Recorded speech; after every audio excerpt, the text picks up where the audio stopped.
বহু যুগ আগেকার কথা, কুসুমপুর নামে একটি সুন্দর গ্রাম ছিল।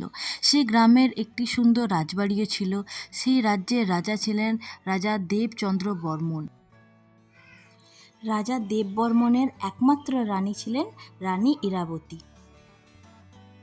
কুসুমপুর রাজ্যে বাস করত এক ব্যঙ্গমা, এক ব্যঙ্গমী।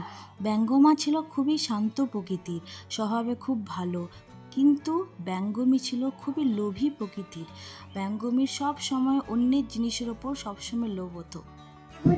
গয়নাটা কি সুন্দর, হাতটায় আমার খুব লোভ হচ্ছে। সাবধান ব্যঙ্গমী, অন্যের জিনিসের উপর লোভ করতে নেই। এইদিকে রানী ইরাবতী একটু বিশ্রাম নিচ্ছিলেন। সেই সময় ব্যঙ্গমী তার ঘর থেকে তার হারটা চুরি করে নিয়ে চলে যায়। ইরাবতী সঙ্গে সঙ্গে টের পেয়ে রাজামশাইয়ের কক্ষে এসে জানায়, রাজামশাই, এক ব্যঙ্গমী আমার হাত চুরি করে নিয়ে চলে গেছে রাজামশাই। চিন্তা করো না রানী ইরাবতী, আমি তোমার হাতটা ফিরিয়ে আনার ব্যবস্থা করব। কালকে আমি সভা বসাচ্ছি।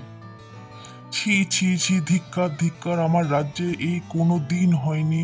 আমার রাজ্যে আমার রানীর হাত চুরি গেছে, তাও আবার এক ব্যঙ্গমী এসে চুরি করে নিয়ে গেছে। তোমাদেরকে এই হাতটা নিয়ে আনার ব্যবস্থা করতে হবে। বাবা, আমাকে কি সুন্দর লাগছে, আমার মতো সুন্দর এই রাজ্যে আর কেউ নেই।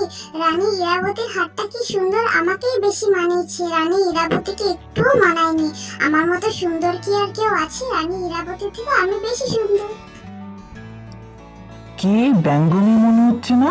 রানী ইরাবতীর হার গলায় পরে সে নিজেকে কি মনে করেছে? এত দম্ভ ভালো নয়, এত রূপের অহংকার করো না। চলো চলো সবাই, চলো আজকে দুষ্ট ব্যঙ্গমীকে আমাদেরকে খুঁজে বের করতেই হবে। রাজামশাইয়ের আদেশ আমাদের উপর, রাজামশাইয়ের কথা অমান্য করা চলবে না। চলো চলো, যেখান থেকেও খুঁজে বের করতে হবে। ওই দেখো দেখো, উড়ে চলে যাচ্ছে। চলো চলো, ধরো ধরো ব্যঙ্গমীকে। সে চোর। চোর চোর,